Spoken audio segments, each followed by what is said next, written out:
Imagina que estás de pie dentro de tu hogar. Suelo bajo los pies, paredes a los lados, un techo que te separa del cielo. Ahora imagina que bajo ese suelo no hay tierra. Hay 100 metros de aire, y el único sonido que entra por la ventana es el del viento golpeando la roca. En algún lugar del planeta hay personas que eligieron construir sus hogares donde ningún arquitecto se atrevería a poner un ladrillo, dentro de acantilados, sobre islotes que casi desaparecen bajo el agua, bajo tierra, suspendidas entre cables, incrustadas en grietas tan estrechas que abrir un paraguas adentro es una hazaña. Casas que no solo desafían la lógica, desafían a la naturaleza entera, y lo hacen todos los días. Hoy en El Confín vas a descubrir las 20 estructuras habitables más extraordinarias del planeta. Lugares donde vivir no es un confort, es una declaración. Y el último de esta lista te va a hacer preguntarte qué significa realmente llamar a algo tu hogar. Bienvenidos a El Confín. Si disfrutas descubrir lo que el mundo esconde en sus extremos, suscríbete a El Confín y dinos en los comentarios desde dónde nos ves hoy. Este es tu lugar. Just Enough Room Island. Hay una isla en el planeta que tiene un nombre que lo dice todo y, sin embargo, nadie termina de creerlo hasta que la ve. Se llama Just Enough Room Island, la isla con espacio justo. Y la traducción es perfecta porque eso es exactamente lo que tiene. Apenas el espacio suficiente para existir. Ubicada en el archipiélago de las Thousand Islands, en el punto donde el río San Lorenzo marca la frontera entre el estado de Nueva York y la provincia de Ontario, esta porción de tierra mide apenas 310 metros cuadrados. Para ponerlo en perspectiva, es menos que la mitad de una cancha de tenis. Y sin embargo, alguien construyó allí una casa. La historia de esta isla comienza en el siglo XIX. Cuando el archipiélago de las Thousand Islands se convirtió en el destino favorito de la élite industrialista norteamericana. Magnates del ferrocarril, empresarios del acero y familias adineradas de la costa este competían por poseer su propia isla privada. Cuanto más pequeña y más remota, mayor el símbolo de estatus. En ese contexto de exceso y distinción, la familia Sizeland adquirió este diminuto islote y construyó sobre él una casa de madera, un árbol y un pequeño jardín que hoy apenas sobrevive al paso de las décadas. La vivienda está construida tan cerca del borde que cuando las embarcaciones turísticas pasan a cierta velocidad, sus olas alcanzan la base de las paredes. No hay margen de error. No hay colinas. No hay barreras. El agua rodea la estructura como si la casa estuviera montada sobre una plataforma flotante, a punto de zarpar. Las tormentas del invierno, los vientos del norte y la erosión constante actúan directamente sobre los cimientos, recordando cada temporada que este lugar no fue creado para ser habitado de forma permanente. Y aún así, allí está, año tras año, resistiendo. El archipiélago de las Thousand Islands contiene en realidad 1.864 islas, no 1.000. La condición para ser considerada isla en esta región es tener al menos un árbol y estar sobre el nivel del agua los 12 meses del año. Just Enough Room Island cumple esa condición por muy poco margen. El único árbol que crece en ella es tan importante para su clasificación oficial como lo es la casa misma. Lo que hace única a esta isla no es su tamaño, es lo que representa. La idea de que el ser humano, cuando decide convertir un lugar en hogar, puede lograrlo incluso cuando ese lugar mide menos que un apartamento pequeño y está rodeado por agua en todas las direcciones.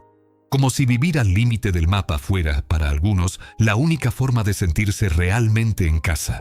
Lo que acabas de ver es solo el comienzo. El próximo lugar lleva la idea de habitar lo imposible a una dimensión completamente diferente. Vertical, expuesto y suspendido sobre el desierto rojo. Utah-Acha, Cliff House. Hay lugares en el mundo donde la arquitectura decide no rendirse ante el terreno, sino fundirse con él. La Utah Cliff House es uno de esos lugares. No está en una cima, no está en un valle. Está adherida directamente a una pared vertical de arenisca rojiza, en pleno desierto de Utah, como si alguien hubiera decidido un día que vivir en el suelo era demasiado ordinario. Utah Es el estado de los cañones imposibles. La tierra aquí fue esculpida durante millones de años por el río Colorado y sus afluentes, creando paredes de roca que pueden superar los 300 metros de altura. Es un paisaje de otra era geológica, donde las capas de roca registran 250 millones de años de historia terrestre. Y en ese contexto casi lunar, alguien encontró una cornisa y dijo: aquí, el acceso a la casa es, en sí mismo, una prueba de valentía. Se realiza a través de escaleras exteriores que bordean el precipicio, plataformas de madera que se proyectan sobre el vacío y pasamanos que son la única línea entre el visitante y la caída. No hay caminos tradicionales, no hay entrada convencional. Se llega literalmente caminando sobre la orilla del abismo. La estructura aprovecha las grietas naturales de la roca como fundamentos. Los constructores debieron anclar cada viga directamente en la piedra, una técnica que no difiere tanto de la que usaron los pueblos ancestral puebloan hace más de 800 años, cuando tallaron ciudades enteras en los acantilados de Mesa Verde, apenas a 300 kilómetros al sur. Esos antiguos constructores entendieron algo que los ingenieros modernos han redescubierto. La roca viva es el andamio más resistente de todos. Pero el desierto de Utah no perdona errores. El calor del mediodía puede superar los 45 grados Celsius y transformarse en temperaturas bajo cero al amanecer, generando tensiones térmicas constantes en cada unión metálica. Las tormentas de polvo del suroeste atacan sin aviso. Y la erosión, ese enemigo silencioso, trabaja sin descanso, desgastando la roca milímetro a milímetro, año tras año.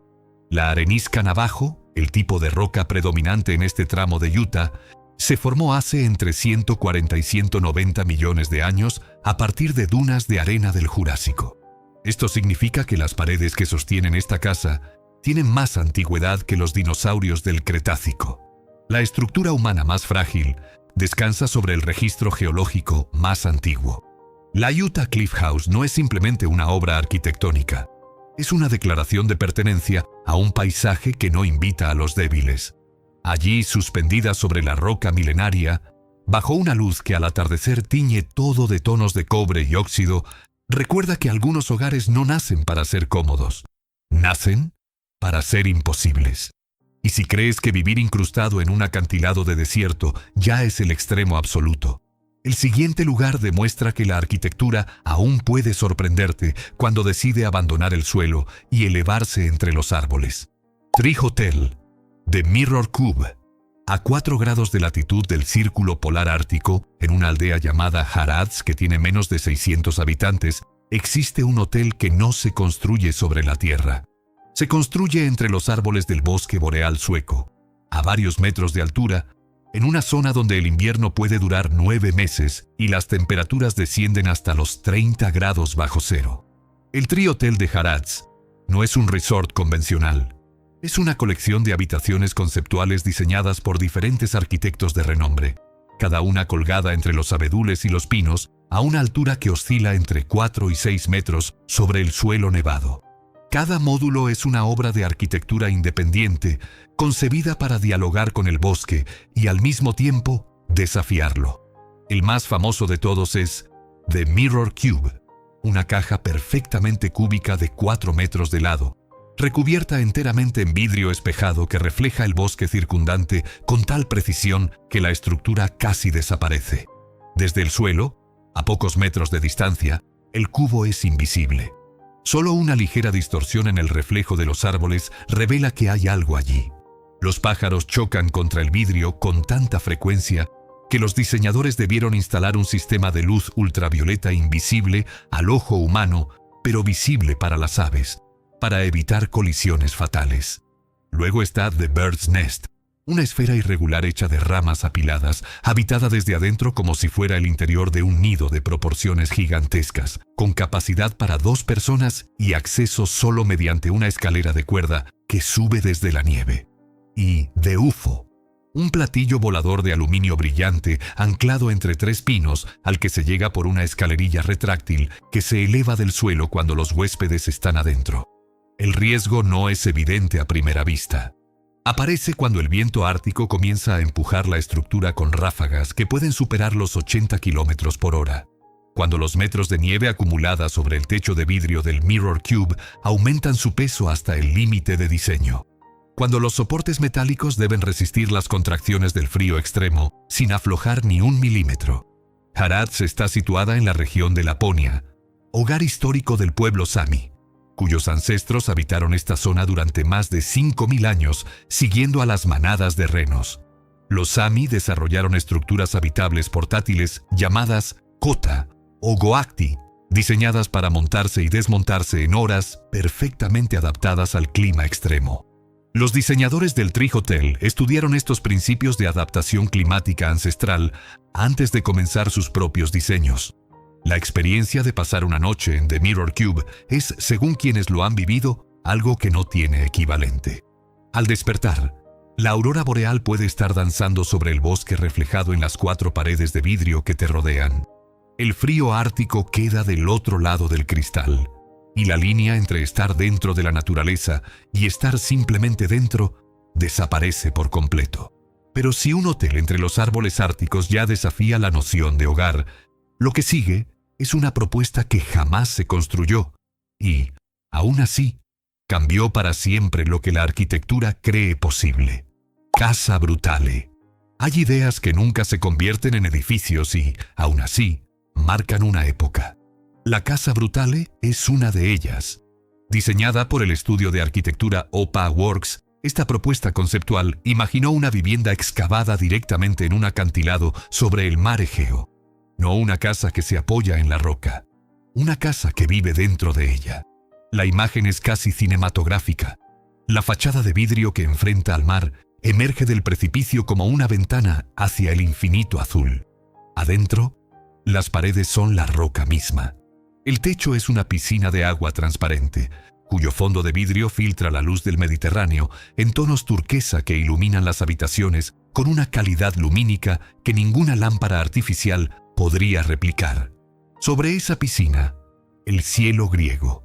Debajo, el abismo.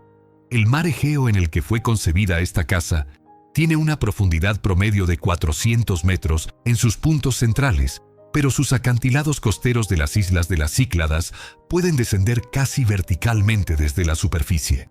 Las islas como Santorini, Folegandros o Milos ofrecen exactamente este tipo de terreno. Paredes de caldera volcánica o de piedra calcárea que caen directamente al mar sin playa de por medio. Para excavar una vivienda en ese tipo de roca se necesitaría precisión milimétrica. Las herramientas convencionales de construcción no pueden trabajar a esa escala sin comprometer la integridad estructural de la roca circundante. Cada detonación controlada, cada perforación, alteraría las tensiones internas de la caliza y podría generar grietas invisibles que, décadas después, se convertirían en colapsos catastróficos. La ingeniería que haría posible la Casa Brutale no existe todavía en su forma completa. Y eso es exactamente lo que la hace fascinante. Cuando OPA Works publicó los renders originales en 2015, la respuesta del mundo fue inmediata. Las imágenes se viralizaron antes de que el concepto de viralización arquitectónica fuera siquiera un fenómeno establecido. Millones de personas que nunca habían escuchado las palabras brutalismo o arquitectura rupestre compartieron esas imágenes porque transmitían algo que va más allá del diseño. La sensación de que existía un lugar en el mundo donde vivir sería una experiencia completamente diferente a todo lo conocido. El término brutale en el nombre no hace referencia a violencia ni a peligro. Es una referencia directa al brutalismo arquitectónico, un movimiento estético de mediados del siglo XX que celebraba la exposición honesta de los materiales en su estado más crudo. El hormigón sin revestir, la roca sin pulir, el acero visible. El brutalismo sostiene que la belleza real está en la materia sin disfrazar. La Casa Brutale lleva ese principio a su expresión más literal. La roca del acantilado no es el fondo, es la casa. La Casa Brutale nunca se construyó, pero su legado es innegable. Inspiró una generación de proyectos similares en costas de todo el mundo, desde Portugal hasta Japón, y dejó una pregunta abierta que ningún arquitecto ha respondido del todo. ¿Cuál es el límite entre habitar un lugar y pertenecer a él? Pero si crees que esto ya es extraordinario, lo que viene a continuación va a redefinir lo que entiendes por hogar extremo. Gateway House. No todas las casas más extrañas del mundo te desafían desde las alturas o desde el fondo de la tierra. Algunas te desafían desde adentro de ti mismo. Las microcabañas de Gateway House son a primera vista estructuras simples. Madera, vidrio, metal. Entre 7 y 20 metros cuadrados de espacio interior. Una cama, una pequeña cocina, un baño compacto y una ventana enorme. Una ventana que ocupa casi toda la pared frontal, enmarcando el bosque como si fuera un cuadro que cambia de hora en hora. La empresa Gateway, fundada en 2015 por 2 egresados de Harvard, John Staff y Pete Davis, nació de una paradoja contemporánea. Vivimos en la era de la mayor conectividad de la historia humana y al mismo tiempo en la era de la mayor ansiedad colectiva registrada. Su hipótesis era simple: la naturaleza cura lo que la ciudad enferma. Y la única forma de probar esa hipótesis era construir un espacio donde la desconexión fuera obligatoria, no opcional. Las cabañas están colocadas en bosques de los estados de Massachusetts, Maine, Vermont, Nueva York y más de 20 estados adicionales. No hay Wi-Fi. No hay televisión. La señal del teléfono es mínima o inexistente. El camino de acceso suele ser de tierra, sin señalización, y puede tomar entre 20 y 40 minutos desde la carretera más cercana. En invierno, ese camino puede quedar bloqueado por la nieve en cuestión de horas, y allí está el riesgo real. No en la altura, no en la erosión, en la vulnerabilidad que produce el silencio cuando el ser humano no ha sido entrenado para tolerarlo. Los estudios de neurociencia sobre el aislamiento temporal controlado muestran que las primeras 4 horas sin estímulos digitales generan en el cerebro un periodo de desregulación. El sistema dopaminérgico, acostumbrado a la estimulación constante, entra en algo parecido a la abstinencia. Ansiedad leve, inquietud, la sensación de estar olvidando algo importante. Luego, pasado ese umbral, el sistema nervioso comienza a regularse. La presión arterial desciende, los niveles de cortisol bajan, y algo que los neurocientíficos llaman Default Mode Network, la red neuronal de la introspección, se activa con una intensidad que en la vida urbana rara vez alcanza. Los bosques de Nueva Inglaterra, donde están instaladas estas cabañas, son en su mayoría bosques secundarios, terrenos que fueron completamente talados durante los siglos XVII y XVIII para agricultura y que, después del abandono masivo del campo en el siglo XIX, cuando la industrialización atrajo a la población a las ciudades, comenzaron a regenerarse espontáneamente. Lo que hoy parece un bosque antiguo y virgen, tiene en muchos casos menos de 150 años de existencia. La naturaleza que cura a los huéspedes de Gateway es ella misma una historia de recuperación. Una tormenta puede cortar el camino, un árbol puede caer sobre el techo, una falla eléctrica puede sumir la cabaña en oscuridad completa a 20 grados bajo cero. Esos riesgos son reales, pero los visitantes que regresan, y la mayoría regresa, dicen que ese mismo riesgo es parte de la cura. Sentir que dependes de ti mismo, aunque sea por 2 noches, cambia algo que no sabías que necesitaba cambiar. La naturaleza puede ser la vecina más silenciosa y también la más implacable. Pero el próximo lugar lleva la relación entre el ser humano y la roca a un territorio completamente diferente. Aquí no es la naturaleza la que construyó el hogar. Es el ser humano quien decidió convertirse en parte de la piedra. Casa do Penedo. En las montañas de Fafe, en el norte de Portugal, hay una casa que parece haber sido depositada allí por algún gigante en un momento de capricho. 4 rocas de granito de dimensiones monumentales, depositadas por los glaciares del Pleistoceno hace más de 12.000 años, definen completamente su estructura. No son decoración, no son elemento estético, son literalmente las paredes, el techo y el suelo de la vivienda. La Casa do Penedo fue construida en 1974, en plena dictadura portuguesa del Estado Novo, un periodo de austeridad y aislamiento cultural. La familia que la encargó quería algo radical, una casa de verano que no combatiera el paisaje, sino que se fundiera en él, El arquitecto, cuyo nombre nunca fue publicitado por deseo de los propietarios, aprovechó las 4 rocas existentes como estructura portante y rellenó los espacios entre ellas con muros convencionales. El resultado fue una casa donde cada habitación tiene al menos una pared que es roca pura, sin revestir, sin pulir. Desde el exterior, a cierta distancia, la casa es casi invisible. Las rocas de granito, grises y cubiertas de musgo y líquenes, dominan completamente el paisaje.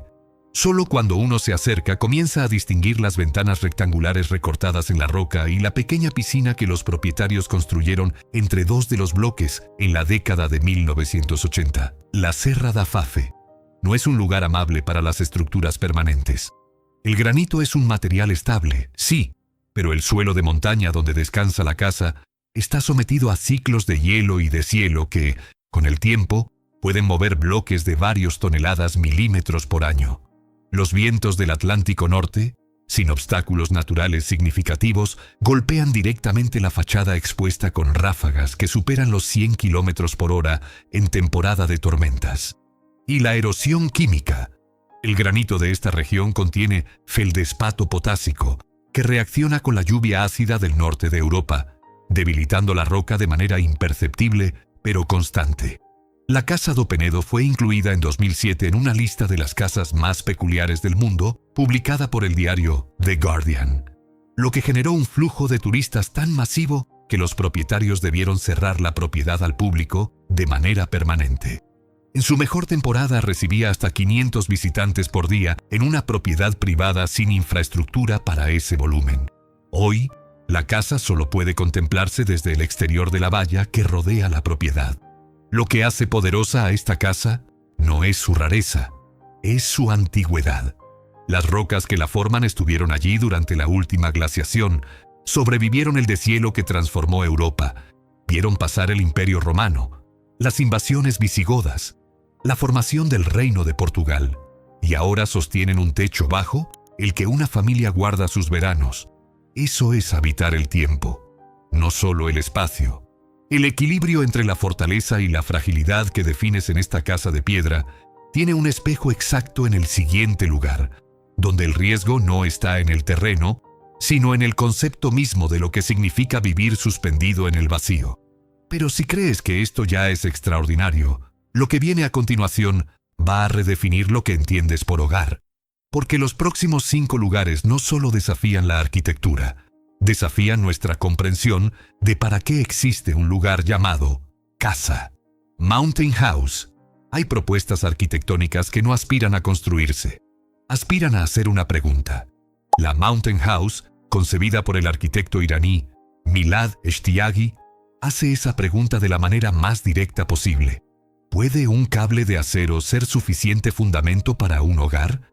La estructura imaginada por Eshtiaghi es una vivienda de diseño angular, con grandes superficies de vidrio y acero corten, suspendida entre 2 paredes verticales de montaña mediante un sistema de cables tensores de alta resistencia. No toca el suelo, no descansa en ninguna cornisa. Cuelga literalmente en el espacio entre 2 masas rocosas, como un puente habitable tendido sobre un precipicio sin fondo visible. El concepto no es tan lejano de la ingeniería real como parece. Los puentes colgantes de gran escala, como el Akashi Kaikyo en Japón, cuyas torres superan los 280 metros de altura y cuyo tablero cuelga de cables capaces de soportar 44.000 toneladas, demuestran que la tensión controlada puede ser un principio estructural tan sólido como la compresión. La diferencia está en la escala y en el entorno. Un puente se diseña para un punto específico del terreno con estudios geotécnicos exhaustivos. La Mountain House se imagina para cualquier montaña, cualquier acantilado, cualquier abismo. Vivir allí implicaría enfrentar fuerzas que ninguna vivienda convencional conoce. El viento en los pasos de montaña puede crear movimientos oscilatorios en estructuras colgantes que, si alcanzan la frecuencia de resonancia del sistema, lo amplifican en lugar de amortiguarlos. Es el mismo fenómeno que hizo colapsar el puente colgante de Tacoma Narrows en Washington en 1940, en uno de los fallos de ingeniería más documentados de la historia. Los ingenieros de la Mountain House conceptual tendrían que resolver ese problema antes de poner la primera viga. La nieve acumulada sobre el techo puede añadir cientos de kilogramos a una estructura diseñada para el mínimo peso posible. Las vibraciones sísmicas viajan de manera diferente a través de los cables que a través de los cimientos convencionales. Y la psicología del habitante, la sensación permanente, no metafórica sino literal, de estar colgado sobre el vacío, con el abismo visible bajo los pies a través del suelo de vidrio. La arquitectura de montaña suspendida tiene antecedentes reales, aunque modestos. En las montañas Huangshan de China, los monjes budistas construyeron durante la dinastía Tang, siglos peredes, pequeños templos y pabellones de meditación anclados directamente en las paredes verticales del granito, suspendidos sobre barrancos de centenares de metros. El más famoso, el templo colgante de Xuankongxi en la provincia de Shanxi, data del año 491 d.C. y sigue en pie después de 1500 años. Milad Shtiyaki reimaginó ese principio milenario con materiales del siglo XXI. La Mountain House es más que una propuesta arquitectónica. Es una pregunta filosófica. ¿Cuánto riesgo estamos dispuestos a aceptar a cambio de una perspectiva que nadie más puede tener? La respuesta, naturalmente, depende de quién la responde. Entre el precipicio conceptual de la Mountain House y el siguiente lugar, hay una diferencia crucial. Lo que viene después no es un concepto. Existe. Y su peligro no está en la altura, sino en la imposible estrechez de su existencia. Keret House. En el centro de Varsovia, entre dos edificios de la calle Chelazna, hay un espacio que durante décadas no fue nada. Un hueco residual entre dos fachadas de ladrillo, un vacío que los planos urbanísticos ni siquiera registraban como espacio habitable. 122 centímetros en su punto más ancho, 92 centímetros en su punto más estrecho. En 2012, el artista israelí Jakub Szczęsny tuvo una idea que cualquier arquitecto convencional habría descartado en segundos: construir allí una casa. La Keret House, nombrada en honor al escritor israelí Edgar Keret, su primer y único residente oficial, es reconocida oficialmente como la vivienda más estrecha del mundo. Tiene 72 metros cuadrados de superficie total, distribuidos en varios niveles. Sus dimensiones interiores oscilan entre 92 centímetros y 144 centímetros de ancho. Subir las escaleras internas requiere la misma planificación corporal que moverse por el pasillo de un avión durante la turbulencia. Pero su historia tiene una capa que trasciende la arquitectura. Varsovia fue destruida en más del 85% durante la Segunda Guerra Mundial, primero por los bombardeos alemanes de 1939, luego por el aplastamiento sistemático del levantamiento del gueto en 1943, y finalmente por la destrucción deliberada de la ciudad como represalia al levantamiento de Varsovia de 1944. Los huecos entre edificios en el centro histórico de la ciudad son, en muchos casos, la consecuencia directa de esa destrucción. Donde hay un espacio vacío hoy, antes había una familia, una tienda, un taller. Edgar Keret eligió ese contexto deliberadamente. Su padre sobrevivió al Holocausto. Parte de su familia pereció en el gueto de Varsovia.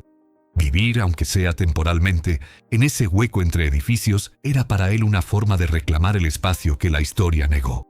Era una manera de decir: aquí hubo vida, y aquí puede volver a haberla, incluso en el espacio más imposible.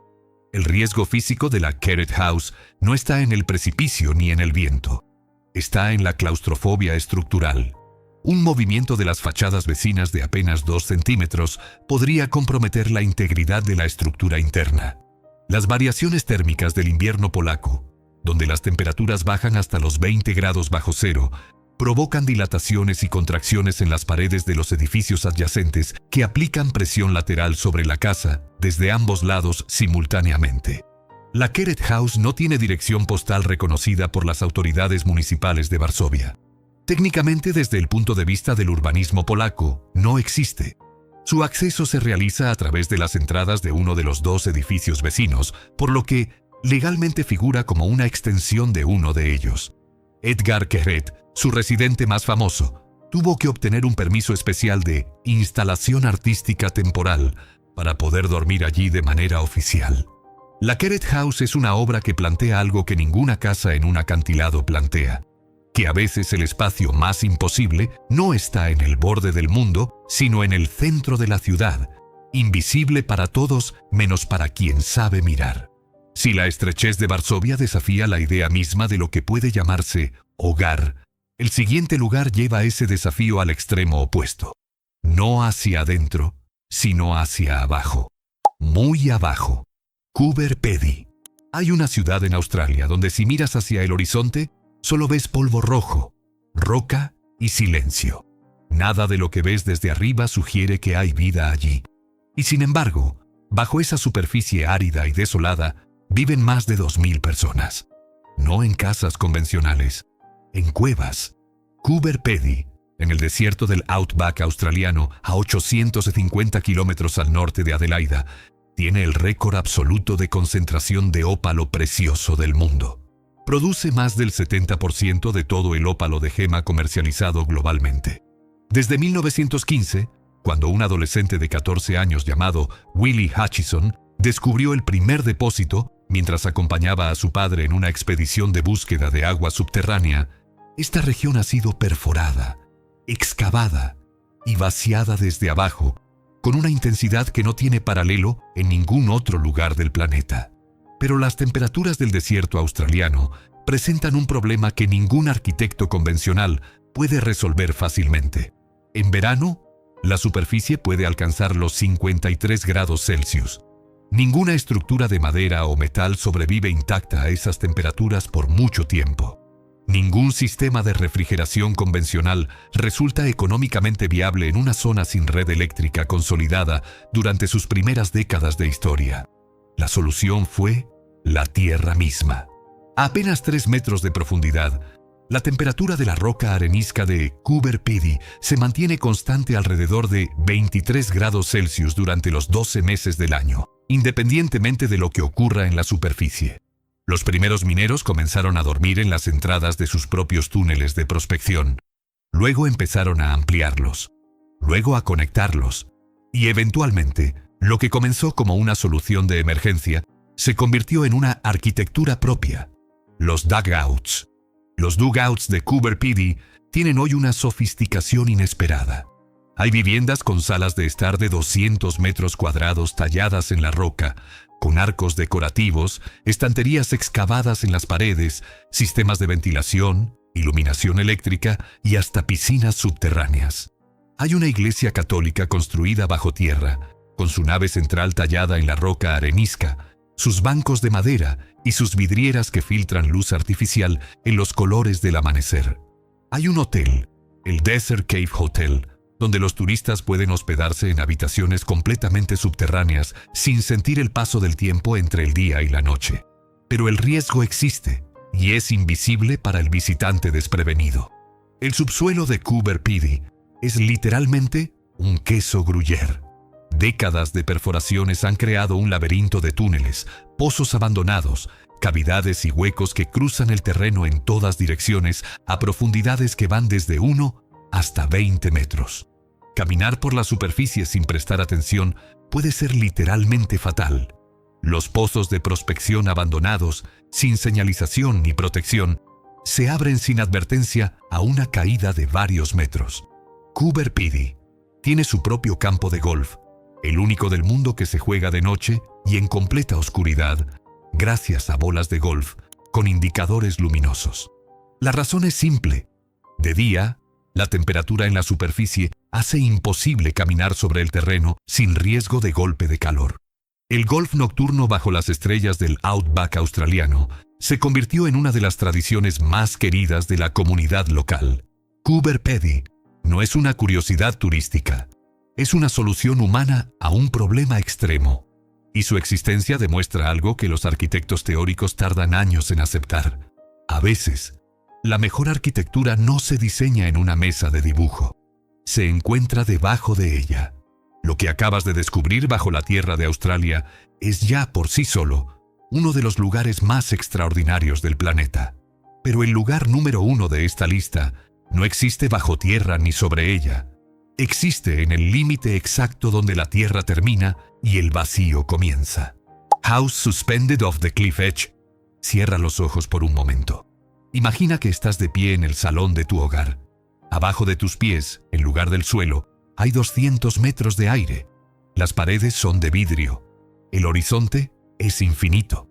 Y la única cosa que separa tu existencia del abismo es la física de los cables de acero que te sostienen anclados en la roca de un acantilado que ni siquiera puedes ver desde donde estás.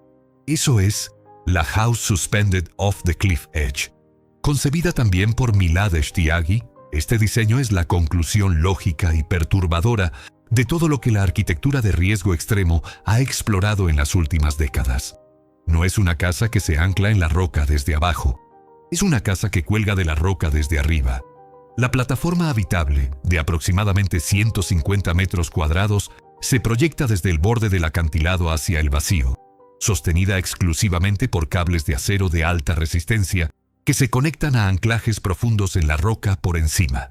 La estructura no tiene cimientos, tiene tensores. Los principios de ingeniería detrás de este concepto son reales, aunque su aplicación en este contexto sea todavía especulativa. Las plataformas de observación en voladizo que existen actualmente en el mundo demuestran que la tecnología básica funciona. El Glass Skywalk del Monte Tianmen en China, inaugurado en 2016, es una pasarela de vidrio que se proyecta 47 metros sobre un precipicio de 1.400 metros de altura en la provincia de Hunan. Más de 6 millones de personas han caminado sobre su superficie de vidrio desde su apertura. El Skywalk del Gran Cañón en Colorado, inaugurado en 2007, permite a los visitantes caminar sobre el abismo del cañón más famoso del mundo en una estructura de acero y vidrio que pesa, cuyo contrapeso equivale a 70 millones de kilos de roca. La House Suspended Off the Cliff Edge va más allá de cualquier plataforma de observación existente. Imagina que esas estructuras son permanentes, habitables, acondicionadas para la vida cotidiana durante años. Imagina que la cocina, el dormitorio, el baño, el lugar donde preparas el desayuno cada mañana, están construidos sobre vidrio que revela el precipicio bajo tus pies. Los psicólogos especializados en fobias estudiaron hace años el fenómeno que llaman acrofobia anticipatoria. El miedo no a caer, sino a la idea de que en algún momento podrías hacerlo. Vivir sobre esa posibilidad de manera permanente generaría en el sistema nervioso una carga cognitiva sin precedentes en la historia de la arquitectura residencial. El viento en los bordes de los acantilados no es el viento que conocemos en la ciudad. En los grandes precipicios costeros o de alta montaña, las corrientes de aire pueden cambiar de dirección en fracciones de segundo, crear zonas de baja presión que aspiran las estructuras hacia afuera y generar turbulencias que ningún modelo de simulación ha logrado predecir completamente. Los ingenieros que diseñan edificios rascacielos gastan millones de dólares en pruebas de túnel de viento para estructuras que tienen la ventaja de estar ancladas al suelo. Una estructura suspendida en el vacío presentaría variables que ningún túnel de viento puede simular con precisión. El acantilado más alto del mundo habitado de manera continua no está en los Alpes ni en los Himalayas. Es el pueblo de Gorband, en la provincia de Bamiyan, en Afganistán, donde aldeas enteras construidas en cuevas naturales a más de 400 metros sobre el fondo del valle han sido habitadas de manera ininterrumpida desde el período medieval.